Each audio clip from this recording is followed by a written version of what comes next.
Good day, ladies and gentlemen. Our program will begin in just a moment. Good day, ladies and gentlemen. Our program will begin in just a moment. Good day. Welcome to Advocacy Anywhere, powered by AJC. Advocacy Anywhere is AJC's digital platform that enables you to engage with AJC's global expertise, content, and advocacy from wherever you are. Today's program is brought to you in partnership with Jewish Insider. You can sign up for Jewish Insider's daily kickoff by visiting jewishinsider.com. We are delighted to be joined today by Congressman Hakeem Jeffries, Chair of the House Democratic Caucus, representative of New York's 8th Congressional District, and a longtime friend of AJC. Moderating today's program is Julie Raymond, AJC Deputy Director of Policy and Diplomatic Affairs. After we hear from Congressman Jeffries and Julie, we will take your questions. You may email your questions to questions@ajc.org, questions is plural, or use the Q&A chat feature in Zoom. Before turning it over to Julie, we will first hear from Marjorie Kuhn, President of AJC New York. Marjorie, you have the floor. Thank you, Belle. Good morning. I'm Marjorie Kuhn and serve as the President of AJC New York. It is indeed my honor to introduce Congressman Hakeem Jeffries, who AJC New York, under the stewardship of our wonderful director, Michael Schmidt, first met 8 years ago when he served in the New York State Assembly. Since that time, Jeffries has gone on to represent the very diverse 8th Congressional District of New York, an area that encompasses large parts of Brooklyn and a section of Queens. Over the years, our relationship with Representative Jeffries has continued to grow through invaluable meetings with AJC New York's National Outreach and Advocacy Committee. That committee is co-chaired by our dedicated AJC New York board members, Amy Legow and Carol Lipsky. Very quickly, Congressman Jeffries has also become a leading voice in both the Democratic Party and the African American community. His resume is impressive. The congressman serves as chair of the House Democratic Caucus, having been elected to that position by his colleagues in November 2018. He's also a member of the House Judiciary and Budget Committees, as well as the Congressional Black Caucus and the Congressional Caucus on Black-Jewish Relations. In Congress, Representative Jeffries is a tireless advocate for social justice, Israel, and many of the issues that I know are important to AJC and our viewers. In an address during AJC's Global Forum in 2019, Representative Jeffries said, "We've stood together year after year, decade after decade, century into century. We will continue to stand together forever." Our friendship with Representative Jeffries is both meaningful and vital, and is indicative of his commitment to be an outspoken supporter of the values that AJC holds dear. I will now turn the program over to Julie to begin this important conversation. Julie, the floor is yours. Thank you so much, Marjorie. And Congressman, welcome. Thank you for being with us today. Thank you, Julie. Good morning. It's great to be with you. Marjorie, great to see you. Thank you for your leadership and your very generous introduction. As Marjorie so eloquently said, our New Yorkers get the pleasure of seeing you quite regularly. You were last with our national and global audience a little over a year ago when you addressed our 2019 Global Forum. You electrified our audience when you announced that you would join the Congressional Caucus on Black-Jewish Relations, I think less than an hour after it was officially launched. I want to get to some of the hard questions about race and anti-Semitism and Black-Jewish relations and more. But first, I think it's fair to say that the Black community got some good news yesterday with regard to Vice President Biden's VP pick. As the Democratic Caucus Chair and a prominent voice in the Congressional Black Caucus, what can you tell us about this news? Well, I think it was an exciting development. Joe Biden had a tremendous array of public servants to choose from, any one of them, incredibly highly qualified and would have been an asset to the ticket. But Senator Harris, I think, brings some really special assets and attributes to the ticket. She's got tremendous experience, both at the local level as a former DA, at the state level as the Attorney General for the state of California, the largest state, of course, in the union, and then, of course, as a United States Senator where I've had the opportunity to work closely with her and several others on a wide range of issues, including criminal justice reform and police reform, where she's been a tremendous champion. She also, has an inclusive perspective, recognizes that in America, our diversity is our strength, racial, religious, regional, gender, sexual orientation, that is a strength, something to be celebrated and cultivated. And I think that also, of course, is Joe Biden's worldview, and together they'll make a tremendous team. Thank you so much for that insight. Turning now to some of the tougher questions, and let's start at home.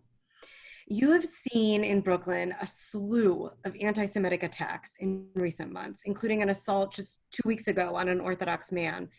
You've been outspoken in your condemnation, and you've called for additional funds for security for the community.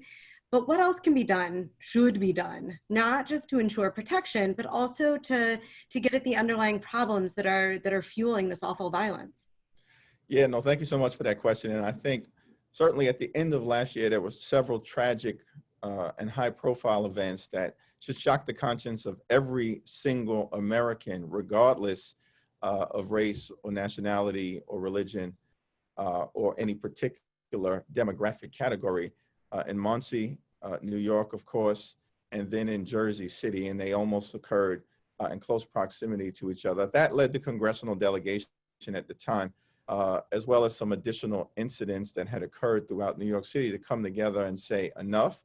We stand together with our Jewish brothers and sisters. We're going to fight to make sure that the resources are available to protect all institutions, but certainly shuls and synagogues and yeshivas and those community-based organizations that could be a target. We fought for additional resources in the last appropriations bill. We secured it. We're fighting for additional resources in connection with this appropriations bill. But we also recognize that as representatives from throughout the city coming together, members of the congressional delegation, that we should use our voices of condemnation on behalf of the communities that we represent, to make it clear that anti-Semitic hatred, bigotry, attacks will not be tolerated. We expect that they'll be prosecuted to the full extent of the law, and we'll make that clear whenever and wherever it occurs. And then finally, I think it's important, and several of us have been partnering on initiatives to promote community-based dialogue amongst leaders, not just at the elected official level, because there are very close relationships, certainly in Brooklyn, between the Black and Jewish community leadership at the elected official level. But we want to go deeper than that to the community and civic and religious and clergy level, and then bring in, of course, day-to-day people, to make it clear that what we've got in common is far more significant in terms of our values, our humanity, our journey in dealing with oppression than anything that people will attempt to use to divide us. And those are ongoing conversations, and certainly will continue and increase in intensity as the circumstances require. Thank you. And I'm sure you know that AJC has been a part of conversations just like that in New York and throughout the country, and it's something we're really committed to. In recent weeks, we've of course had to turn a lot of our attention to, unfortunately, some of the statements that several prominent Black leaders in sports and entertainment and in the civic arena have made regarding Jews, like really inflammatory and painful sentiments. Thankfully, some are working really hard to make amends.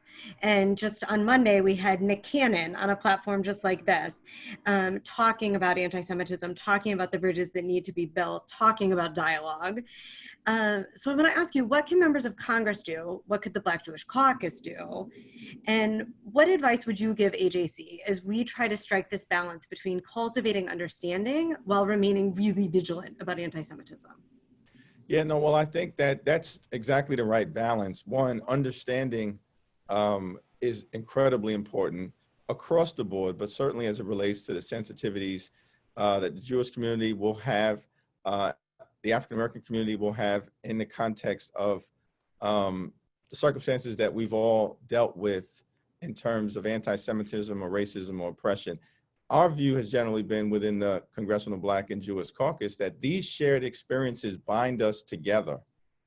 And I think that the effort at promoting dialogue, understanding, and the historical context pays dividends whenever I've been a part of it. And so I salute AJC for continuing to do that. That's incredibly important. Obviously, whenever and wherever anti-Semitism rears its ugly head in whatever quarter it comes from, whether that's artists or entertainers or the White House or members of, whatever the case may be, it's got to be confronted aggressively and called out for the harm that it can do, because words we've seen matter, and words lead to dangerous and sometimes deadly consequences. That's what history teaches us. That's what the moment right now teaches us. And so I know at the congressional level, we remain committed to being vigilant and using our collective voices, being seen together to address anti-Semitism, address racism, address hatred, address bigotry, address all forms of trying to divide us whenever and wherever it occurs. Thank you so much. And of course, one of those sad ties that binds is white supremacy and the threat that it poses to both of our communities. Today is the 3rd anniversary of the killing of Heather Heyer, the woman who was run over by a white supremacist while protesting the Unite the Right rally in Charlottesville. Her killer was charged with a hate crime, but that data never went into the FBI report.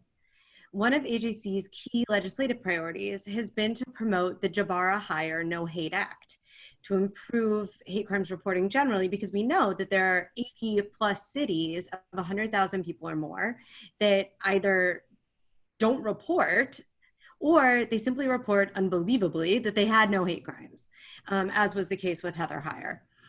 The No Hate Act has really strong bipartisan support in the House. It passed the House actually in one of the early coronavirus stimulus packages. In the Senate, it's got a different situation. It has strong support, but only from Democrats. What can we do, and can you help us to get this bill over the finish line?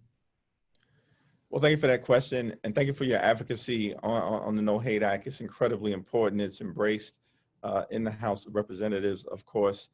I wish I had a better answer for you. I've been in the House for 7.5 years. I'm still struggling to figure out the United States Senate. It's its own institution. Hopefully we can help them do the right thing. They do in certain instances. In other instances, things remain buried in the Senate legislative graveyard, and it's just unclear why we can't get movement on issues and in areas where there's clear support from the American people. And enhancing hate crime reporting is an area where there's clear support from the American people. It shouldn't be a Democratic issue or Republican issue because it's an American issue and it applies to everybody. And so I'm certainly committed to making sure that as we negotiate additional interventions, negotiate additional spending bills, which often can be a vehicle for enacting things into law, such as this particular legislative provision, that we elevate that. I know Chairwoman Nita Lowy, our Appropriations Committee Chair, who will be involved in those type of appropriations discussions. I'm certainly convinced that she will fight for its inclusion. That's been one of the vehicles whereby we're able to get an intransigent Senate to do something by attaching bills to must-pass legislation such as this. The other thing that I'd raise, and obviously this being the 3rd anniversary of that death and what took place in Charlottesville, it's a kind of a particularly important moment for, I think, the Black and Jewish community to really look at the fact that while we have come a long way, we still have a long way to go. And there are white nationalist entities and organizations fanning the flames of hatred against both of us. And, when many of us studied the Charlottesville situation and, the tiki torches and the sort of neo-Nazi symbolism and those dynamics, very troubling and concerning. Obviously, the racist rhetoric, very troubling. But some of us were perplexed initially by the chance Jews will not replace us. I didn't understand what they were talking about. Right. And then I think as we began to learn more from the FBI and others about white nationalist ideology, underlying it, Julia, as you know, is this concept of replacement theory, that the Jews are heading an international conspiracy to replace Aryans, whites, with people of color, immigrants, and others. And that was the genesis of the statement, Jews will not replace us. It actually strikes right at the heart of white nationalist theory and connects the anti-Semitism directed at the Jewish community to the racism directed at the African-American community and other immigrant communities, and is a frightening thing. And the FBI has sort of documented this, illuminated it in terms of this concept of replacement theory, and is exactly why our communities must continue to stand together against anti-Semitism, against racism, against hatred, wherever it may be found. Because history teaches us through the crimes against humanity that occurred, the Holocaust, slavery, that failure to do so in a vigilant way can lead to historically tragic consequences. That's right. Thank you so much for that. I want to turn to another AJC priority, and something else that is, like you said about the No Hate Act, both nonpartisan and something that has the support of the broad American populace, and that's Israel.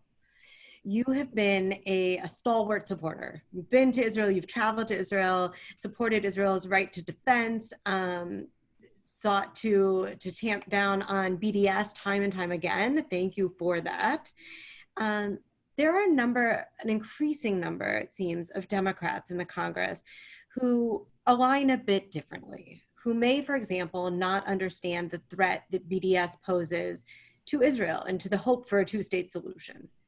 How do you navigate that in Congress and in the Democratic Caucus? Thank you for that question. I have had the opportunity to visit Israel on 4 different occasions. I was actually on my way to Israel in January, to mark the 75th anniversary in Israel as it was being held of the liberation of Auschwitz. But Adam Schiff and I were called to a different assignment on the Senate floor. I do look forward to getting back to Israel soon. I had said to one of my colleagues when I was on the way before I got a different assignment that I was going to be traveling to Israel for a 5th time. They said, 5 times, isn't that a lot? I said, understand something. I'm from New York City. And in New York City, we consider Jerusalem to be the 6th borough. I'm trying to catch up my constituents. So I do look forward to going. I do look forward to going back. In the context of the special relationship between the United States and Israel, which is anchored in shared values, democratic values, and security concerns of mutual interest to both peoples. I believe, and I've said this publicly repeatedly, that the House Democratic Caucus remains strongly pro-Israel. And I think legislatively, we've seen that to be the case, both in terms of our continued commitment to the security needs of the state of Israel as it relates to the security needs mutually of the United States of America, the Memorandum of Understanding, of course, that was executed by former President Barack Obama and Prime Minister Netanyahu in 2016, the $3.8 billion per year. As a House Democratic majority, we continue to put that forward, the 3.3 on the military side, and then of course the $500 million in anti-drone, anti-missile, anti-tunnel technology security cooperation in the National Defense Authorization Act. Those are all Democratic bills. And those are all provisions and allocations in those bills made without any debate, discussion, division, with incredibly strong support within the House Democratic Caucus. Same thing I would say as it relates to the anti-BDS sentiment. Steny Hoyer led the charge. I was strongly supportive of the effort to make sure that in July of last year, within the first year of House Democrats in the majority, we strongly condemned BDS on the floor of the United States House of Representatives with the resolution that was put forward. And I would say that it had overwhelming support, not just in a bipartisan way. That's incredibly important because Israel shouldn't be a Democratic issue, Republican issue, partisan issue. It's an American issue. So that bipartisan support continues to be incredibly significant. But if you look within the House Democratic Caucus, where there are about 235 voting members at the time, I believe 17 voted against it. Now, looking at those numbers, it's incredibly important in that every single member of the New Democratic Caucus, the centrist caucus, about 110 members voted for the resolution. About 25 members of the Blue Dog Caucus, you know, the more conservative Democrats, every single member of the Blue Dogs voted against it, voted for it. And then there are about 100 members of the Congressional Progressive Caucus. So that means that over 80% of the Congressional Progressive Caucus voted for the resolution condemning BDS. And I would point out that a significant number of those who voted against it did so on First Amendment concerns that I don't happen to share, but that the ACLU articulated. And these are members who, in the civil liberties space, strongly and often align with the ACLU's perspective. And of course, so I think that when you put that all together, you know, based on what has happened on the floor of the House of Representatives, not rhetorical action, that the caucus remains strongly pro-Israel and will continue to be so into the next Congress, in my humble opinion. Thank you, and I'm glad that you cited those statistics because I do think that they're phenomenally important. And perhaps it's because we were spoiled for so long that we had nearly unanimous bipartisan support for Israel, that those few dissensions still sort of, I'll speak personally, they still make me sweat, right? They still keep me up at night. Is there something that an organization like AJC can do to educate, if educate is the right word, some of those more progressive Democrats, Justice Democrats, about why the U.S. mutually beneficial and important? Yeah, well, you know, again, I think that conversations and dialogue are always incredibly important. The situation in Israel is very complex, and a lot of folks who don't have the opportunity to immerse themselves in the issue, I think could benefit from a broader understanding of the complexity. You know, on my first visit to Israel, what was clear to me is that Israel lives in a very tough neighborhood. I say it all the time. When you talk about Hamas in Gaza, dangerous situation, Al-Qaeda in the Sinai, Hezbollah to the north, chaos to the east of Israel and Syria, of course, Iran with nuclear ambitions, threatening to wipe Israel off the face of the earth, Iraq still in chaos. You know, I grew up and came of age in central Brooklyn in the late 80s, early 90s. I know from tough neighborhoods, Israel lives in a tough neighborhood. It's not disputable. I say that to people who hold a different perspective all the time. And in a tough neighborhood, right, the only consistent language by necessity has to be strength. That's why I'm committed to making sure that Israel maintains its qualitative military edge. That's common sense, in my view, based on the circumstances on the ground. At the same time, we continue to work toward a two-state solution with a safe and secure Israel that can live in peace and prosperity side by side with a demilitarized Palestinian state. That is the sort of North Star as it relates to trying to get to a place where there is genuine peace in the Middle East in that context. But you still have this tough neighborhood outside of the West Bank dynamics that have to be dealt with, as I, regularly explain to people who may have a different perspective in terms of discussing why I have the perspective that I have. So I believe that dialogue is important. I will note, interestingly enough, that seems as though, we'll see what happens in one or two of the elections that remain, but we'll have at least two hard left members to join us, one of whom will come from New York in the district currently represented by Chairman Eliot Engel, and certainly sad to see him go and strongly supported him.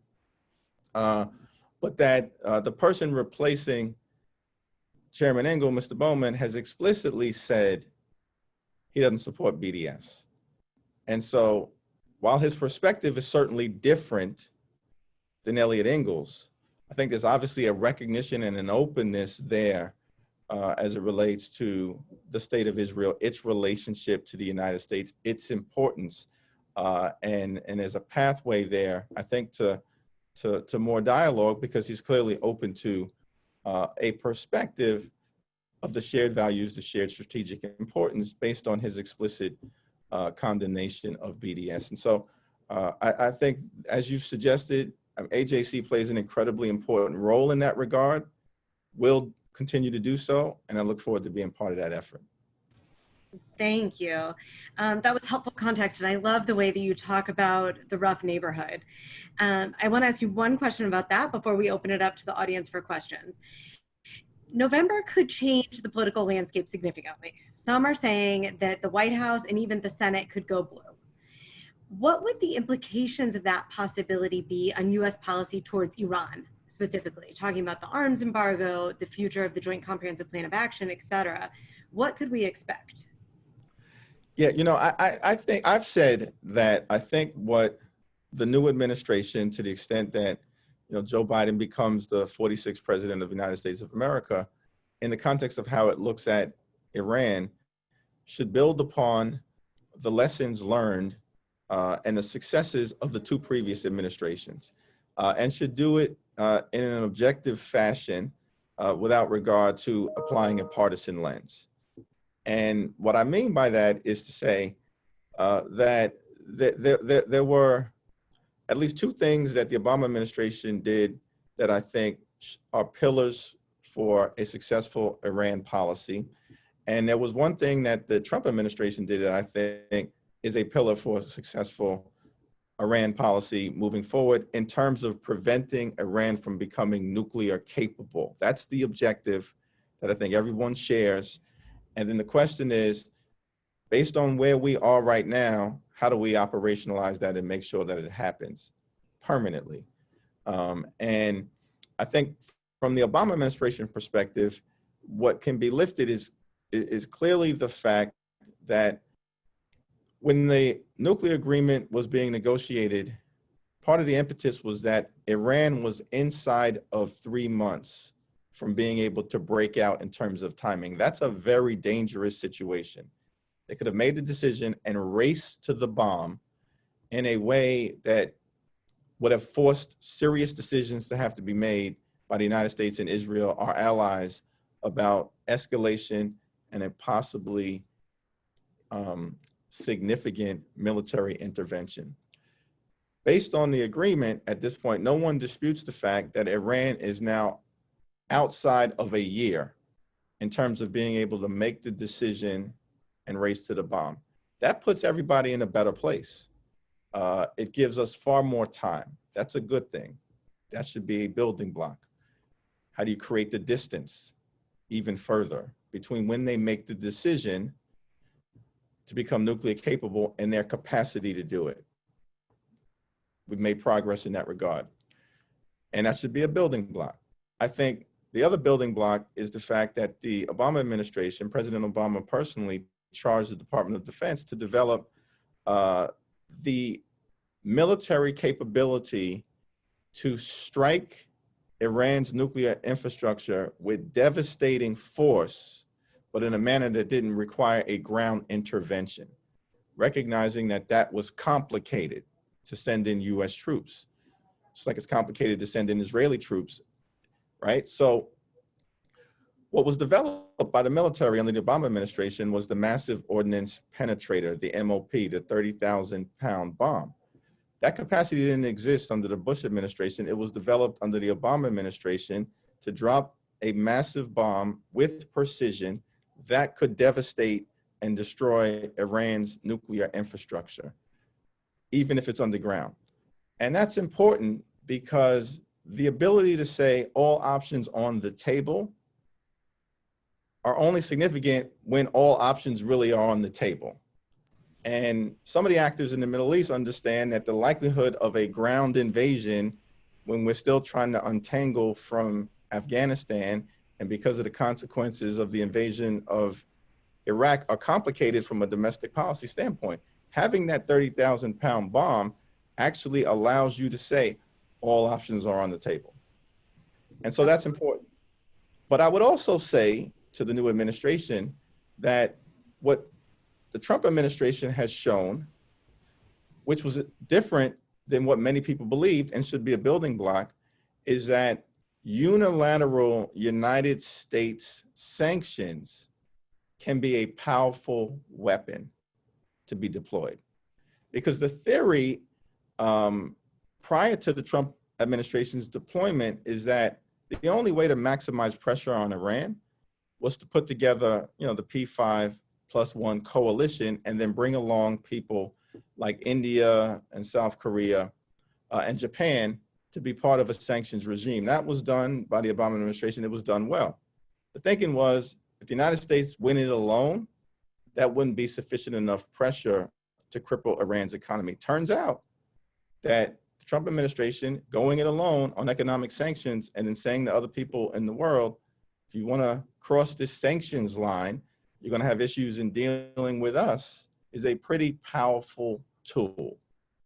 And I think that if we were to look at the situation objectively, it's a tool that should be in the toolbox as we figure out how to negotiate a lasting, permanent agreement to prevent Iran from becoming nuclear capable. I know it's a little bit much, but it's a complicated issue. And I think that it's an important one for us to look at in an evidence-based fashion as we move forward with the shared goal of preventing Iran from becoming nuclear capable, not just today, tomorrow, and next week, but forever.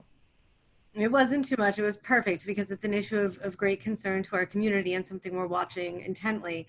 So you don't think that recognition of our unilateral sanctions is a tool that could go away if the White House changes simply because it was a tool implemented first by the Trump administration?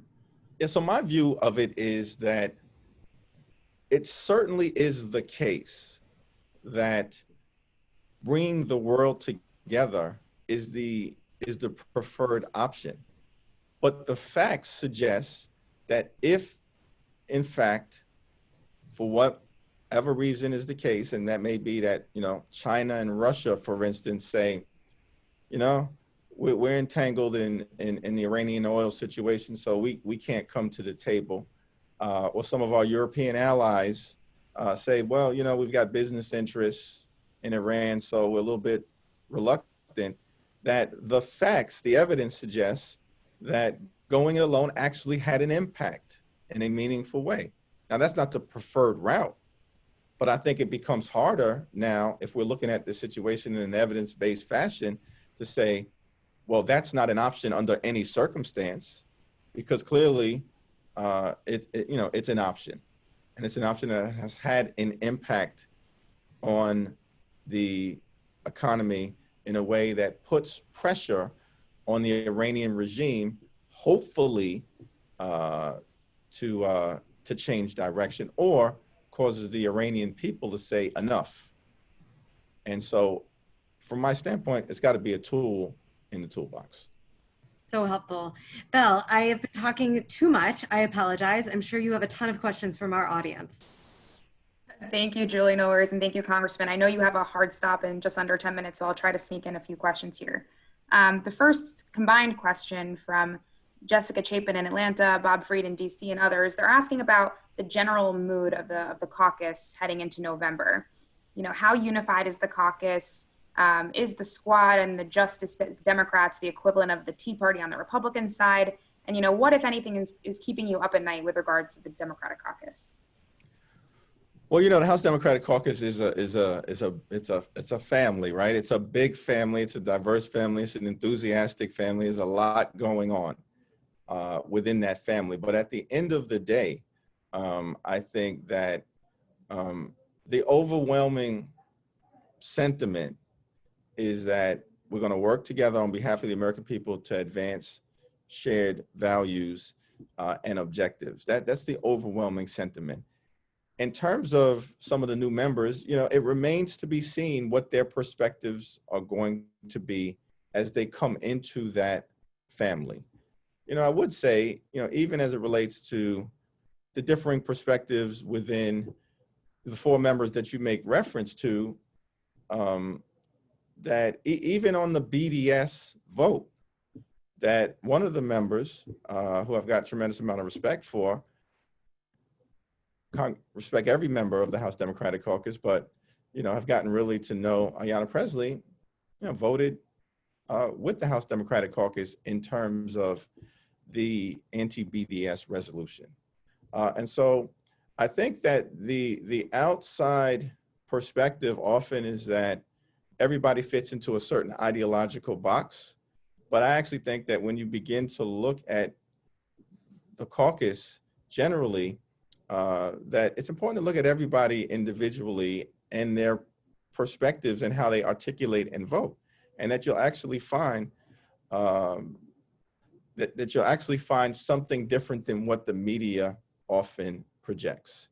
And we'll see what happens with, you know, some of the additional members that come into the caucus. You know, these primaries are interesting things. I think many members of the House Democratic Caucus came into Congress through the primary system.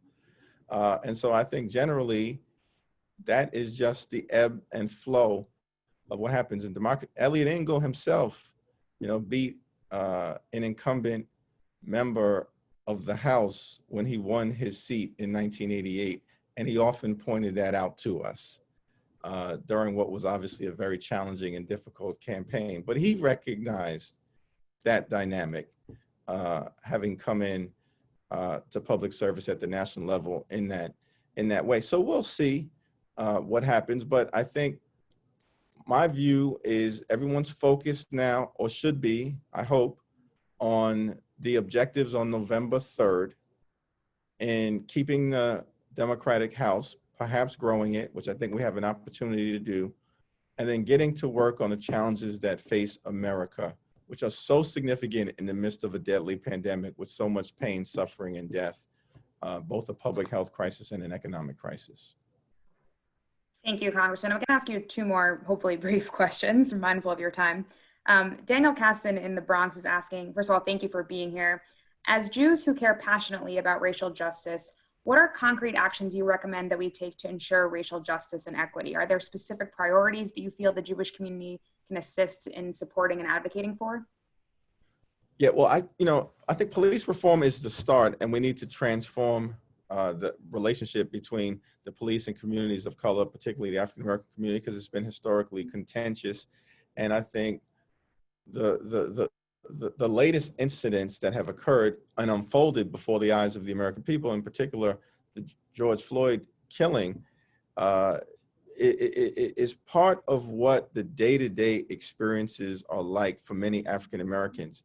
Those encounters don't always result in death, but it often results in disrespect or dehumanization or over-criminalization in ways that have been systemically oppressive.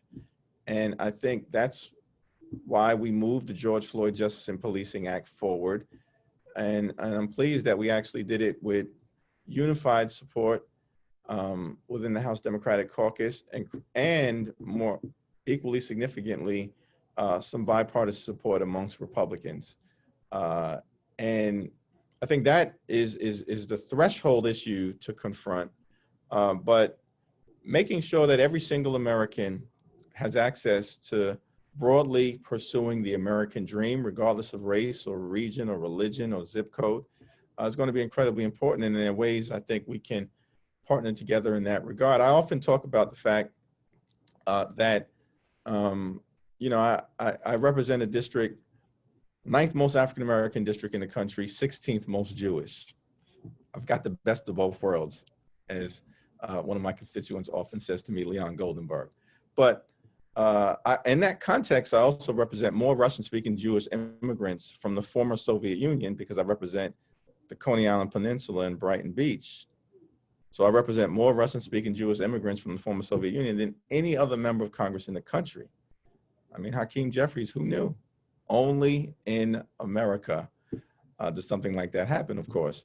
But personally, I take pride in the fact that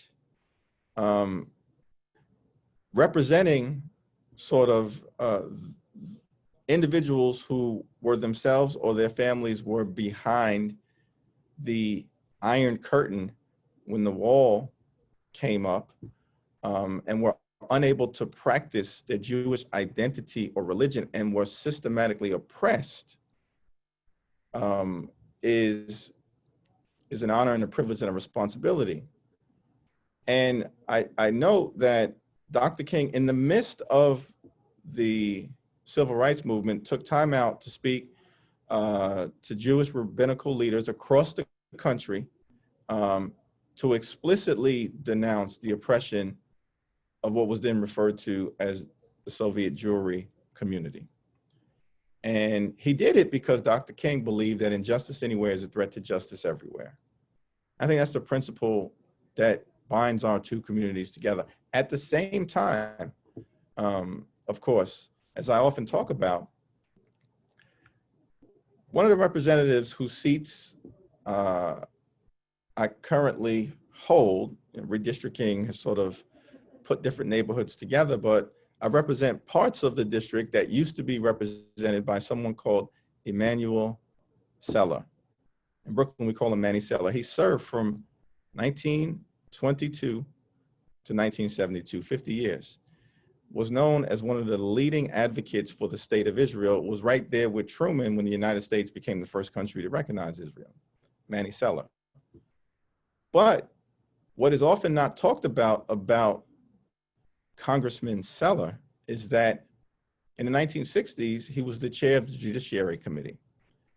And as the chair of the Judiciary Committee in the 1960s, it meant that he played an important role in shepherding through the 1964 Civil Rights Act and the 1965 Voting Rights Act.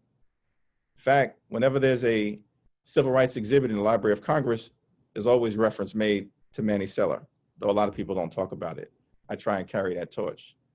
Because what it recognizes is that, in the midst of Dr. King's struggle, he paused to speak out against oppression against the Jewish community.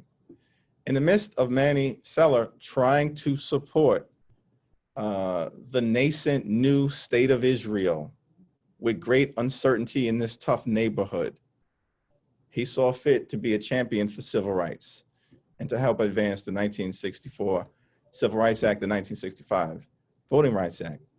And if they can do it and provide examples, certainly all of us and me, representing a district in part used to be represented by Manny Seller, and representing a district with many of the descendants or people that Dr. King was fighting for, all of us can build upon that tremendous history of togetherness to fight for the best possible America, one without anti-Semitism and racism. Thank you, Congressman. For our final question, touching on something that you and Julie discussed, President of AJC, Harriet Schleifer, is asking, how might we have a more honest conversation with those either in the progressive Democratic portion of the party, or even on the Republican Party, who might use words or actions that they're not aware are anti-Semitic? How can we better have that conversation? Are there tools that we have, that advocacy organizations have, that we could be using, and perhaps other alternative approaches than what's currently in place? Yeah, well, what I found quickly is that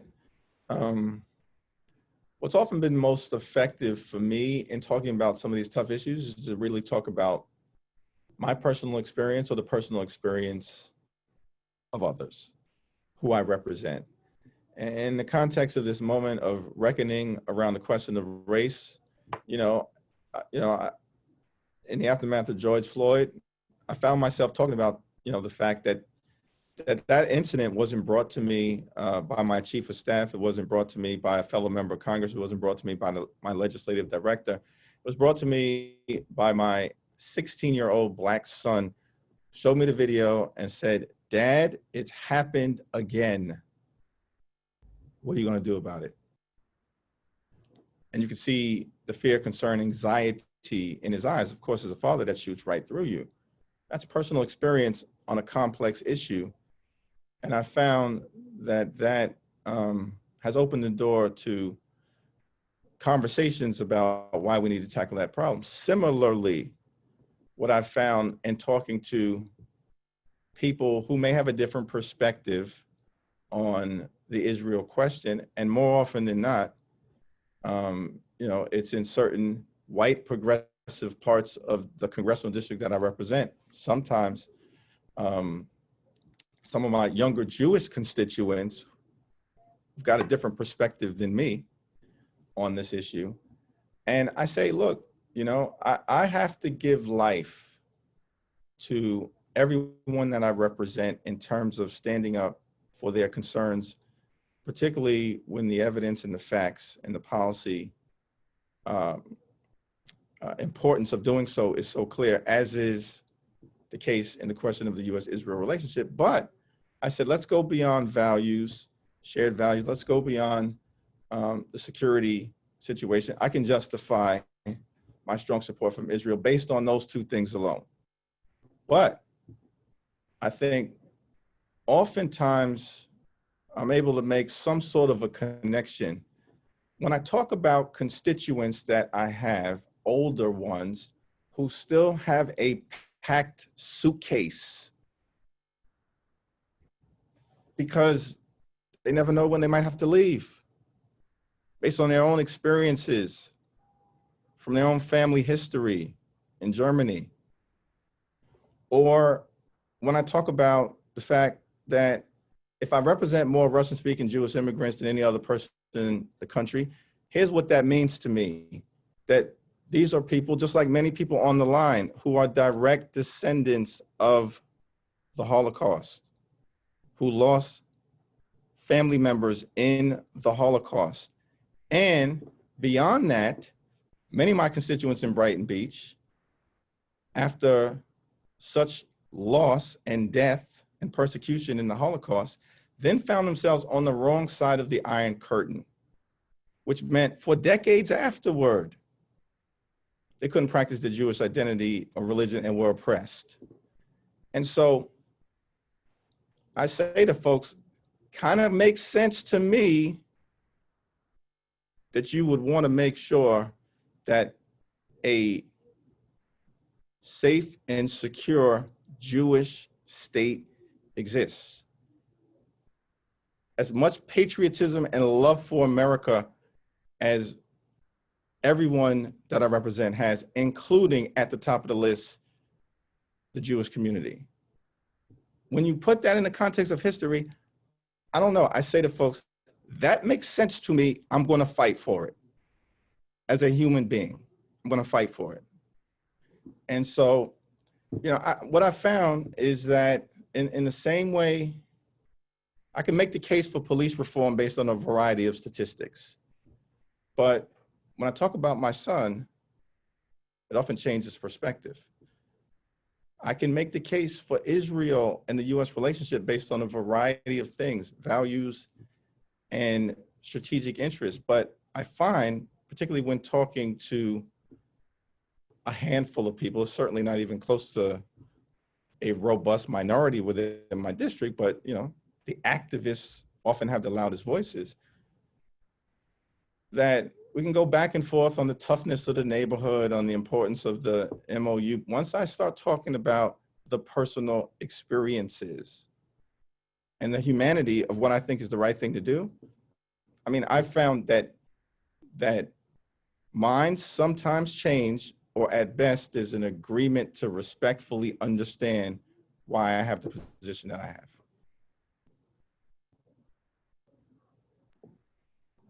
Thank you so much, Congressman. And we thank you for fighting that fight with us and for us. And I hope that you know that at AJC, you have a lot of partners in carrying on that legacy of Manny Sellers and Dr. King in fighting for both the particular and the universal at home and abroad.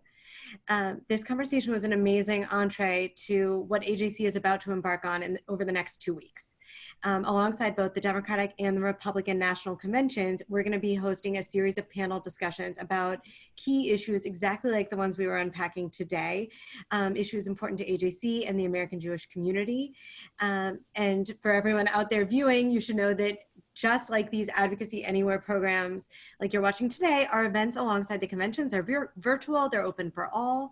You can find more information and register for the programs at ajc.org/conventions. Congressman Jeffries, a million thanks for this, a million thanks for your friendship in New York and in Washington, and we can't wait to continue this conversation with you again soon. Well, Julie, thank you, and shout out to Michael and everybody from AJC New York, of course, and look forward to continuing to partner together, and stay safe, everybody.